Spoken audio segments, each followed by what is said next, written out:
Hi friends, आप सभी का एक बार फिर से हार्दिक स्वागत, वंदन एवं अभिनंदन। दोस्तों, हम पढ़ रहे थे झारखंड का समग्र अध्ययन। उसके अंतर्गत हम पढ़ रहे थे झारखंड का इतिहास का आज ये दूसरा वीडियो है। दोस्तों, यदि आपने पहला वीडियो नहीं देखा तो ज़रूर देखिएगा। आइए चलते हैं, देखने का कार्य करेंगे।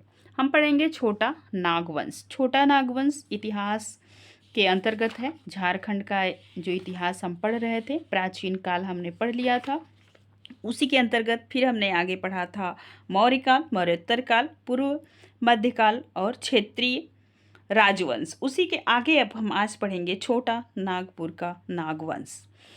छोटा नागपुर का नागवंश पढ़ेंगे, और जो है ये खास छोटा नागपुर खास के नागवंश की स्थापना फड़ी मुकुट राय ने की थी। अब आपसे ये प्रश्न बनेगा कि छोटा नागपुर खास के जो नागवंश था उसकी स्थापना कौन किया था, तो फड़ी मुकुट राय ने किया था। नागवंश की स्थापना को लेकर विद्वानों में विभिन्न मतभेद है। जैसे देखेंगे, जेडी रीड के अनुसार इसकी स्थापना 10वीं शताब्दी में हुई थी, सन 1789 ईस्वी में। तत्कालिक नागवंशी शासक दर्बनाथ शाह द्वारा लॉर्ड कार्नवेलिस, ये जानते होंगे आपने, शुरुआती क्लास 6-7 के एनसीईआरटी में इनके बारे में अच्छे से दिया है, इन्होंने क्या क्या किया है।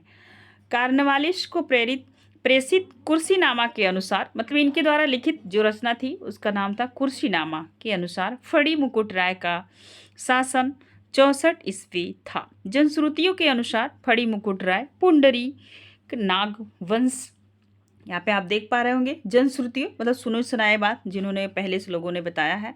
तो जनश्रुतियों के अनुसार फड़ी मुकुट राय पुंडरीक नाग व वाराणसी की नाग कन्या पार्वती का पुत्र था। अब आपसे पूछा जा सकता है कि ये कौन था फड़िक, तो ये फड़िक ये कौन थे, तो ये थे जो है कि पुंडरीक नाग, वो वाराणसी की नाग कन्या पार्वती के पुत्र था, जिसे मुंडा वंश के अंतिम शासक मदर मुंडा व अन्य नेताओं द्वारा सर्वसम्मति से अपना शासक चुना गया था। ठीक है, वहाँ के लोगों द्वारा चुना गया था। फड़ी मुकुट राय ने एक बड़े भूभाग पर शासन किया। उसका राज्य 66 परगना में विभाजित था। कैसी परगना में, तो 66 परगना में विभाजित था।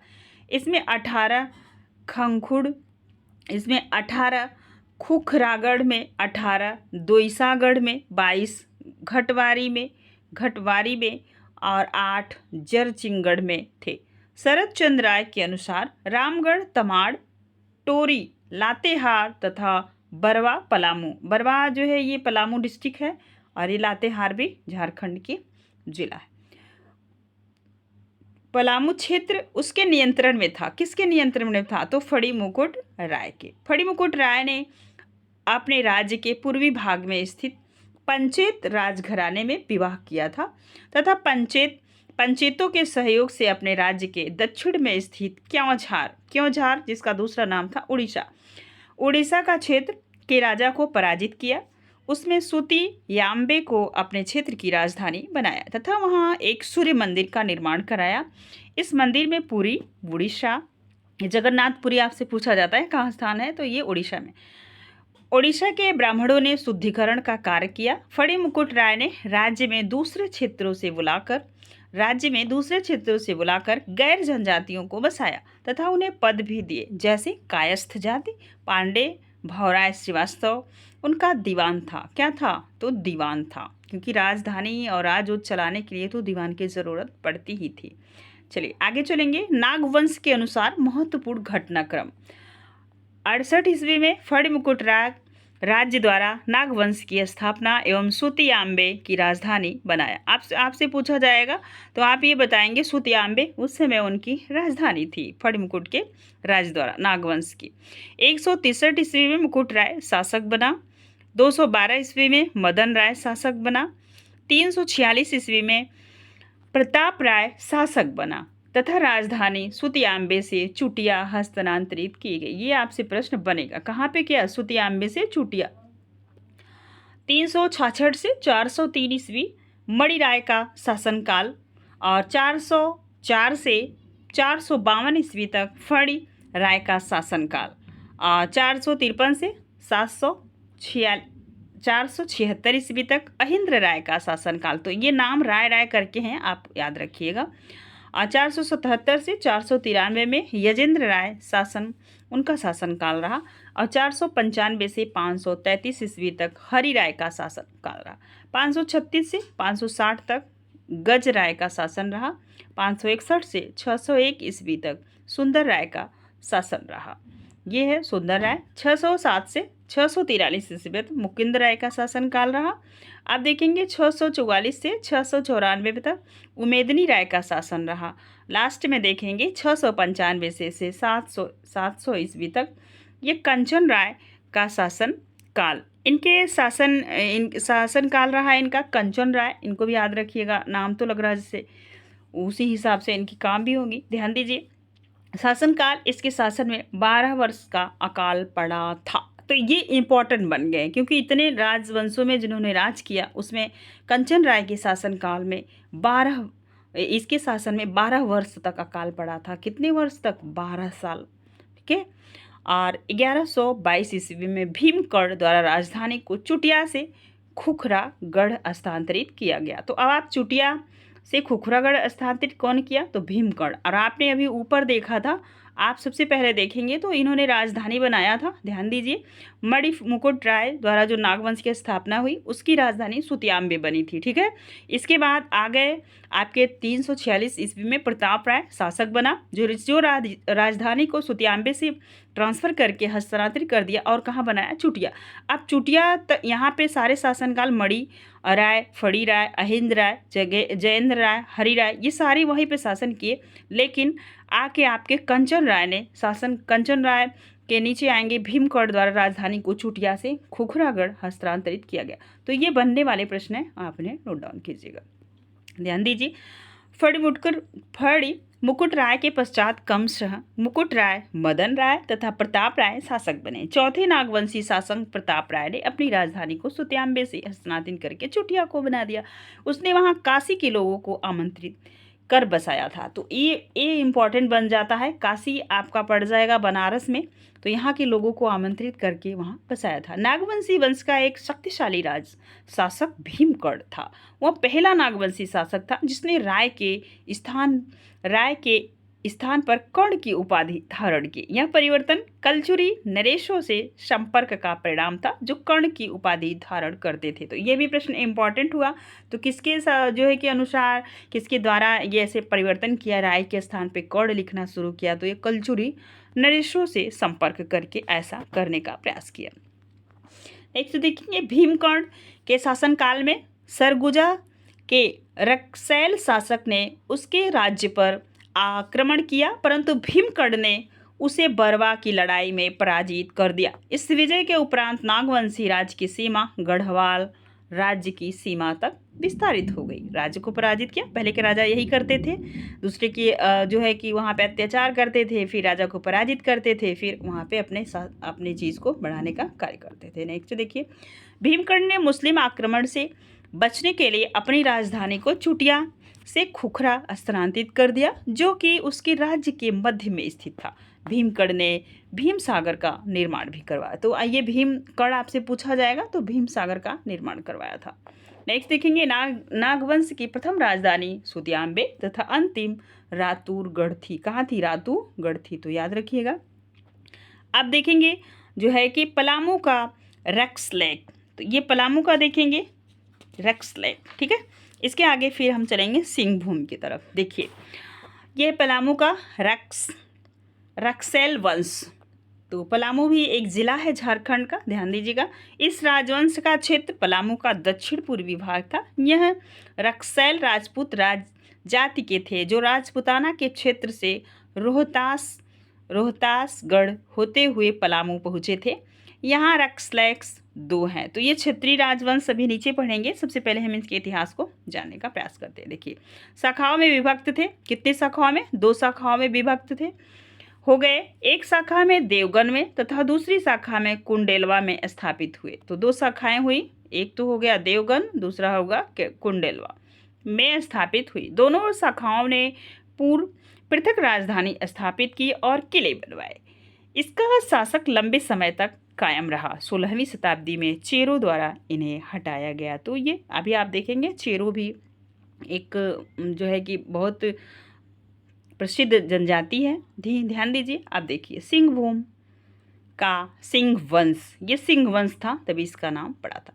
यह वंश सिंहभूम के पोरहाट में स्थापित किया गया था। सिंह लोग संभवतः राजस्थान के राठौर राजपूतों के वंशज थे। तो आप ये भी जान पाए होंगे कहाँ के वंशज थे, तो ये राजस्थान के राठौर राजपूतों के वंशज थे। सिंह वंश के पारिवारिक इतिहास ग्रंथ वंश प्रभा लेखन के अनुसार सिंह वंश में इस वंश की 2 शाखाएं थी। पहली शाखा 8वीं शताब्दी में हुआ, जबकि दूसरी शाखा का आरंभ 13वीं शताब्दी में हुआ। पहली शाखा 693 ईस्वी में सिंहभूम पहुंची तथा 8वीं शताब्दी के आरंभ में काशी सिंह ने पोरहाट राज्य की स्थापना की। अभी आप देख पाएंगे क्षेत्रीय राज्य।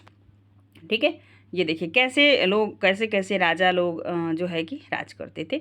तो ये रहा आपका जो है कि एक मैप, जो इसमें ईस्ट है, वेस्ट है, नॉर्थ है और साउथ है। तो आप देख पा रहे होंगे मैप के अनुसार, तो ये आप देख पा रहे होंगे कि पूर्व दिशा में क्या है। तो ये पूर्व दिशा में आप देखेंगे मुंगेर, देवघर, राजमहल, वर्धमान, बांकुड़ और मिदनापुर। ये पश्चिम बंगाल के क्षेत्र हैं, उड़ीसा वाले बेल्ट में ये आएंगे। ठीक है, पश्चिम के तरफ ये आएंगे, पूरब की तरफ ये आएंगे और नीचे ऊपर देखेंगे तो आपका आ जाएगा बिहार लगता है, और ये मिर्ज़ापुर यूपी का पार्ट लग रहा है। ठीक है, तो ये रहा और ये क्षेत्र रहा। तो ये देख पा रहे होंगे पलामू में कौन कौन से हैं। तो पलामू में आप देख रहे हैं सोनपुर, हुसैनाबाद, उटारी, देवगढ़ और तरहसी, चैनपुर।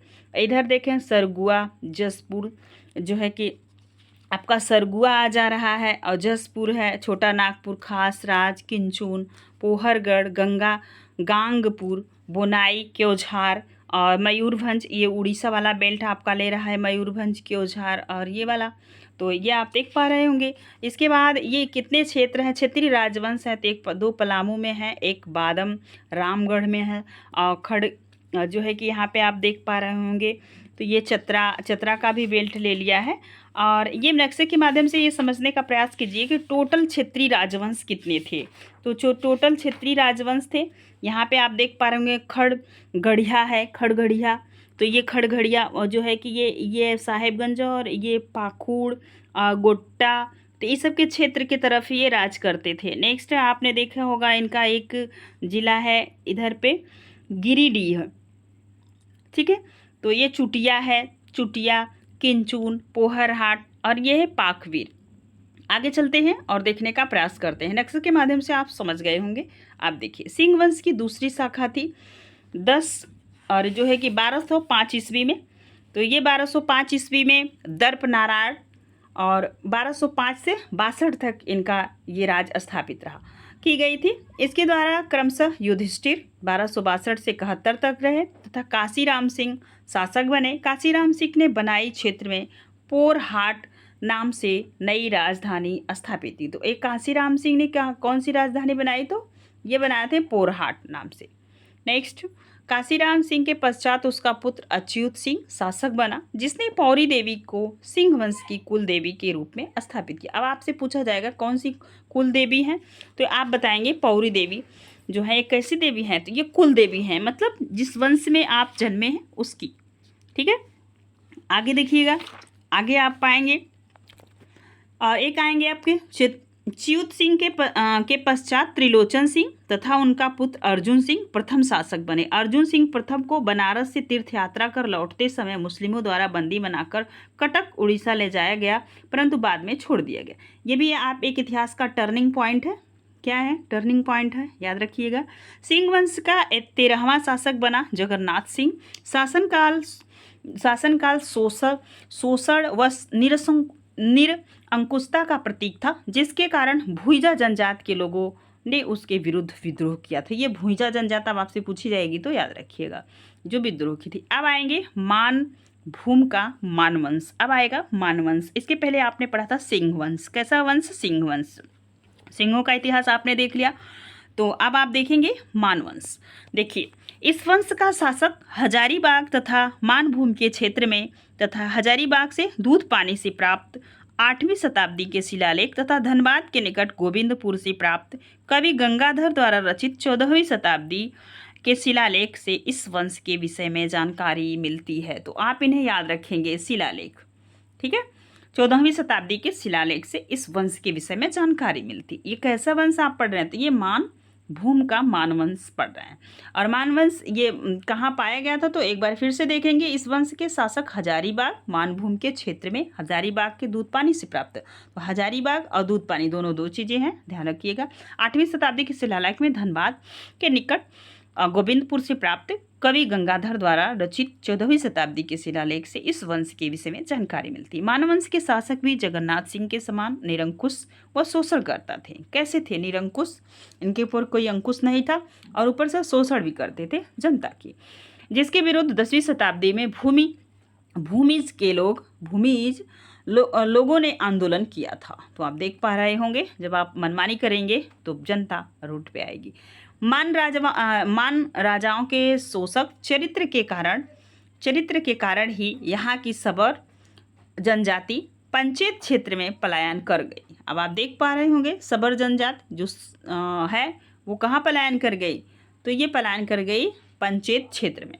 आप देखेंगे खड़गडीहा राज, क्या देखेंगे? खड़गडीहा, इस राज की स्थापना 15 शताब्दी हंस राजदेव द्वारा की गई थी। तो हंस राजदेव ने बंगावत जाति के शासक को पराजित कर अपना राज्य स्थापित किया था। इस राज्य का क्षेत्र हजारीबाग था। कहाँ था? हजारीबाग।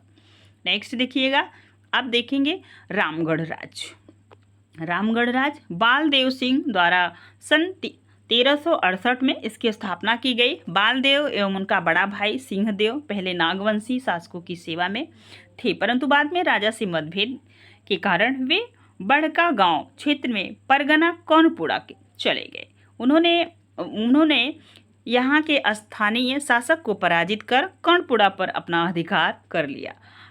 कालांतर में उन्होंने 21 परगनाओं पर अधिकार किया। बालदेव सिंह की प्रथम राजधानी सिरिया थी। कहाँ थी? तो सिरिया थी। उनके पश्चात क्रमशः उदरा, बादम, रामगढ़, इचाक एवं पद्मा राजधानी बनी। याद रखिएगा, पंचेत है। अब नेक्स्ट पढ़ेंगे पंचेत राज मानभूम क्षेत्र में स्थापित था। जनश्रुतियों के अनुसार पंचेत राज की स्थापना काशी नरेश पुत्र ने किया था। तो काशी मतलब बनारस, वाराणसी के पुत्र काशी नरेश के पुत्र ने की थी। तो ये काशी से आप बनारस को नहीं जोड़िएगा, ये काशीपुर क्षेत्र है, ठीक है, उड़ीसा के साइड में। देखिए, काशीपुर नरेश के पुत्र ने की थी। काशीपुर नरेश की रानी ने जगन्नाथपुरी की तीर्थ यात्रा के क्रम में एक बच्चे को जन्म दिया, जो आगे चलकर पंचेत राज का संस्थापक बना। इसने कपिला गाय की पूंछ को राज चिन्ह घोषित किया, जिसके कारण यह गोमुखी राजा कहलाए। कैसे राजा कहलाए? गोमुखी राजा। आप पढ़ेंगे ढालभूम का ढाल वंश। कौन सा वंश? ढाल वंश। इस वंश का शासक पूर्वी सिंहभूम में प्रफुल्लित हुआ। ढाल वंश के संस्थापक के पिता धोबी व माता ब्राह्मण थी। तो आप देख रहे हैं, अदर कास्ट में पहले नहीं शादी होती थी, अभी नहीं हो रही, पहले भी होती थी, याद रखिएगा। धोबी व माता ब्राह्मण थी। संभवतः इस वंश के शासक नरबली प्रथा के समर्थक माने जाते हैं। पलामू का चेरो वंश। इस वंश की स्थापना 16वीं शताब्दी में रैक्सेलो को अपदस्थ करके की गई थी। अब पढ़ेंगे मध्यकाल। अब कैसा काल पढ़ेंगे? अब हम लोग पढ़ेंगे मध्यकाल। मध्यकाल का इतिहास झारखंड का कैसा रहा, आइए देखते हैं। आप नोट कर लीजिएगा। मध्यकाल में झारखंड का इतिहास पूर्वी तथा उत्तर भारत की राजनीतिक उथल पुथल से प्रभावित हुआ। 13वीं शताब्दी में दिल्ली सल्तनत तथा 16वीं शताब्दी में मुगल शासक की स्थापना के पश्चात 13वीं शताब्दी में दिल्ली सल्तनत तथा 16वीं शताब्दी में मुगल शासक की स्थापना के पश्चात इसके शासकों द्वारा झारखंड क्षेत्र में हस्तक्षेप किया गया, जिसके निम्नलिखित कारण थे। कितने कारण थे? अब राजनीतिक कारण देखेंगे, सामरिक कारण जिसका दूसरा नाम है।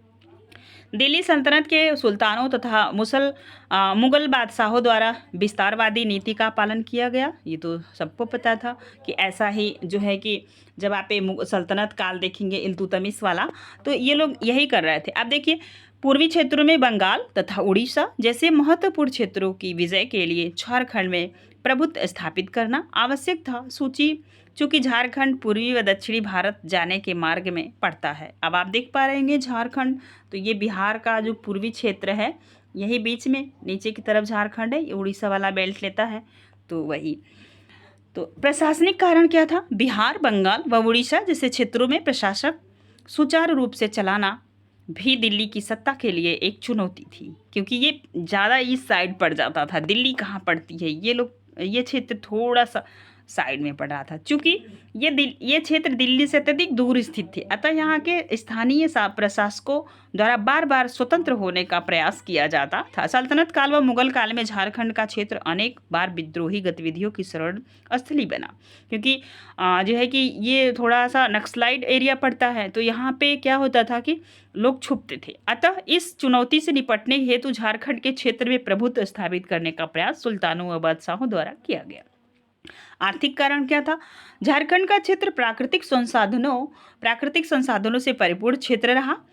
अतः दिल्ली सल्तनत के सुल्तानों तथा मुगल बादशाहों ने यहाँ के आर्थिक संसाधनों का उपयोग अपने हितों के लिए किया, क्योंकि यहाँ कोयले वगैरह ये सारी चीज़ें अब पढ़ेंगे, हम पढ़ेंगे सल्तनत काल। कौन सा काल पढ़ेंगे? तो अब पढ़ेंगे सल्तनत काल। सल्तनत 1202 में कब्युद्दीन ऐबक के सिपह सलाह बख्तियार खिलजी द्वारा नालंदा, राजगीर, पावापुरी के क्षेत्र में आक्रमण करने के फलस्वरूप अनेक गैर मुस्लिमों ने झारखंड के क्षेत्र में शरण ली, जिससे झारखंड में नवीन सांस्कृतिक तत्वों का समावेश हुआ। 1206 ईस्वी में बंगाल के सेन राजवंश की राजधानी नदिया में अपने सैन्य अभियान के दौरान बख्तियार खिलजी झारखंड से होते हुए गुजरा था। कहाँ गया था? गुजरा था, मतलब गया था। 1206 ईस्वी में दिल्ली सल्तनत की स्थापना के पश्चात गुलाम वंश के शासक इल्तुतमिश, क्योंकि उसने इसे खरीद लिया था, इल्तुतमिश और ये जब एक्सपायर कर गया घोड़े से गिर के, तो फिर इल्तुतमिश आया, वही तो शासन करेगा 1211 से 36 ईस्वी तक। तथा क्योंकि जो है कि ये बाबर ये जो थे यहाँ पे आप देख पा रहे होंगे मुगल यहाँ पे कबुद्दीन ऐबक जो था, तो इसके पास इसी की बेटी थी रजिया, तो क्योंकि उस समय लड़के उतने लायक थे नहीं, तो फिर ये इल्तुतमिश बना। इसके बाद बेटों और बेटियों का नंबर आएगा इतिहास में, जब आप ध्यान देंगे तब। तथा बलबन 1265 से 86 ईस्वी तक बिहार व बंगाल में अपनी सत्ता बनाए रखने के लिए हस्तक्षेप किया, परंतु झारखंड के क्षेत्र में राजनीतिक स्तर पर संभवतः इसका विशेष प्रभाव नहीं पड़ा। खिलजी वंश के शासक काल में 1310 से अलाउद्दीन खिलजी ने सेनापति इज्जू मलिक को नागवंशी शासक के विरुद्ध अभियान पर भेजा। छज्जू मलिक ने नागवंशी शासक को कर देने के लिए विवश कर दिया। कर एक प्रकार का लगान था जो खेती के लिए किया जाता था। अलाउद्दीन खिलजी के सेनापति मलिक काफूर अपने तेलंगाना अभियान के दौरान झारखंड से होते हुए गुजरा था। मलिक काफूर ने अपने अभियान में अनेक जनजाति लोगों को भी अपनी सेना में शामिल किया, क्योंकि जनजाति लोगों को करेगा तो वहाँ के मतभेद अच्छे से लोगों के मिलेंगे। देखिए, ध्यान दीजिएगा, जो है कि शामिल किया। और आप आगे देखिए, अलाउद्दीन खिलजी, अब यहाँ देखेंगे जो है कि नागवंशी शासक के कर देने के लिए विवश किया। और नेक्स्ट पॉइंट था, अलाउद्दीन खिलजी को सेनापति मलिक काफूर अपने तेलंगाना अभियान के दौरान झारखंड से होते हुए गुजरा। मलिक काफूर ने अपने अभियान में अनेक जनजाति लोगों को भी अपनी सेना में शामिल किया। तुगलक वंश के शासनकाल में विद्रोही स्वभाव को जनजातियों का दमन करते हुए मोहम्मद बिन तुगलक का सेनापति मोहम्मद बिन तुगलक का सेनापति मलिक वया हजारीबाग क्षेत्र के चाई चंपा तक आ गया था। कहाँ तक आ गया था? तो चाई चंपा तक आ गया था। संथाल अनुसूचियों के अनुसार यह आक्रमण 1340 ईस्वी में इब्राहिम अली के नेतृत्व में हुआ था। तो इब्राहिम अली के नेतृत्व में हुआ था, तो आप ध्यान दीजिएगा, पूछा जा सकता है। आगे देखिए, अब आएंगे फिरोज शाह तुगलक। तो ये है फिरोज शाह तुगलक। फिरोज शाह तुगलक ने हजारीबाग के सतगावा क्षेत्र के एक बड़े भाग को अपने अधीन कर लिया। सतगावा को इस क्षेत्र की राजधानी बनाया, परंतु वह सतगावा से आगे छोटा नागपुर खास तक नहीं बढ़ पाया। इस समय छोटा नागपुर खास का नागवंशी शासक शिवदान शिवदास कर्ण था। शिवदास कर्ण ने 1401 ईस्वी में घाघरा गुमला जिला, घाघरा पूछा जाए कहा है तो गुमला जिला में हापा मुनि मंदिर की स्थापना करवाई थी तथा अपने राजगुरु मराठा ब्राह्मण सियानाथ देव से भगवान विष्णु की मूर्ति की प्राण प्रतिष्ठा करवाई थी। सैयद वंश तथा लोदी वंश के शासक के दौरान दिल्ली सल्तनत का प्रभाव कम हो गया था, अतः इन वंशों के सुल्तानों द्वारा झारखंड के क्षेत्र में प्रत्यक्ष हस्तक्षेप नहीं किया गया था। तो याद रखिएगा, क्योंकि ये सैयद वंश और लोदी वंश ये जो है कि शासक कहाँ के थे, तो दिल्ली के थे। तो शासक के दौरान दिल्ली सल्तनत का प्रभाव कम हो गया था, अतः इन वंशों ने सुल्तानों द्वारा झारखंड के क्षेत्र में हस्तक्षेप नहीं किया था। तो पूछा जा सकता है कौन से वंश जो झारखंड को में हस्तक्षेप नहीं किए थे। इस काल में ओडिशा के गजपति शासक कपिलेंद्र राजपति गजपति ने संथाल परगना, हजारीबाग, छोटा नागपुर खास के एक बड़े भूभाग पर अधिकार कर लिया था। इस समय नागवंशी शासक प्रतापकर्ण, छत्रकर्ण तथा विराटकर्ण शासक कर रहे थे। नेक्स्ट में देखेंगे, आप देखिएगा सल्तनत काल की कुछ महत्वपूर्ण घटनाएं संबंधी शासक। सल्तनत काल में कौन कौन से शासक थे और कौन कौन से महत्वपूर्ण घटना हुआ था उस समय, आप देखिए। अब आगे चलेंगे, देखिए छज्जू मलिक द्वारा नागवंशी शासक को कर देने के लिए बाध्य करना अलाउद्दीन खिजली के शासक में था, जो घटनाएं हुई थी। दूसरा है और मलिक बया का विद्रोही जनजाति के दमन के क्रम में चाई चंपा हजारीबाग क्षेत्र तक आ जाना मोहम्मद बिन तुगलक के समय में। फिरोज शाह तुगलक द्वारा हजारीबाग का सतगावा क्षेत्र बंगाल के शमसुद्दीन इलियास शाह से छीन लिया जाना। फिरोज शाह तुगलक 1401 में घाघरा गुमला जिला में हापा मुनि मंदिर की स्थापना शिवदास कौर ने करवाया था। उड़ीसा के गजपति शासक द्वारा झारखंड के संथाल परगना, हजारीबाग तो छोटा नागपुर खास के बड़े भूभाग पर आधिपत्य, ये कौन किए थे, तो कपिलेंद्र गजपति। स्थानीय राजाओं धरवार राजा तमाड़ राज संध्या द्वारा विद्रोह, कोराम्बे में विद्रोह ये करवाया था कौन, प्रतापगढ़ नागवंशी शासक थे। आप देखेंगे कोराम्बे में रैक सैलो व नागवंशी के बीच संघर्ष हुआ, तो ये छत्रकर्ण नागवंशी शासक थे। 1473 में भगवान विष्णु की प्रतिमा कोराम्बे घाघरा गुमला जिला में स्थापित किया गया। तो उस समय जब उसमें यह मंदिर स्थापित की गई तो छत्रकर्ण नागवंशी शासक की शासन प्रणाली थी। आप देखेंगे हम कुछ महत्वपूर्ण की पॉइंट। प्रतापगढ़ के शासक में अनेक स्थानीय राजाओं का विद्रोह हुआ। इसमें तमाड़ के विद्रोही राजा ने आक्रमण कर प्रतापगढ़ को बंदी बना लिया था। बाद में प्रतापगढ़ ने खैरागढ़ के खैरवार राजा बागदेव की सहायता से उसे पराजित किया। छत्रगढ़ के शासनकाल में कोराम्बे, रैक्सेलो व नागवंशियों के मध्य भीषण संघर्ष हुआ था, जिसके कारण कोराम्बे को झारखंड का हल्दी घाटी भी कहा जाता है। तो आपसे ये प्रश्न बनेगा, क्योंकि हल्दी घाटी इतिहास में ये बार बार पूछा जाता है। तो आप देखेंगे तो ये बनेगा कि छत्रगढ़ के शासनकाल में कोराम्बे, रैक्स सैलो व नागवंशियों के मध्य भीषण संघर्ष हुआ था, जिसके कारण कोराम्बो को झारखंड का हल्दी घाटी भी कहा जाता है। बंगाल के हुसैन शाह सिकंदर लोदी का समकालीन तथा प्रभुत्व भी झारखंड के क्षेत्र में स्थापित हुआ था। 1473 ईस्वी में नागवंशी राजा छत्रगढ़ कोराम्बे और आपके घाघरा गुमला जिला में है। कोराम्बे बार बार पूछा, ये देख रही क्वेश्चन में आपको बताया जा रहा है। तो घाघरा गुमला जिला में भगवान विष्णु की प्रतिमा स्थापित करवाई, जिसके दर्शन करने के लिए 16वीं शताब्दी में चैतन्य महाप्रभु, तो ये चैतन्य महाप्रभु यहाँ आए थे तथा उन्होंने यहाँ की जनजातियों में अपना वैष्णव मत प्रचार किया था। चैतन्य महाप्रभु का कौन सा मत है, तो याद रखिएगा ये है वैष्णव मत। आप पढ़ेंगे मुगल काल, जब मुगलों का शासन आ गया था।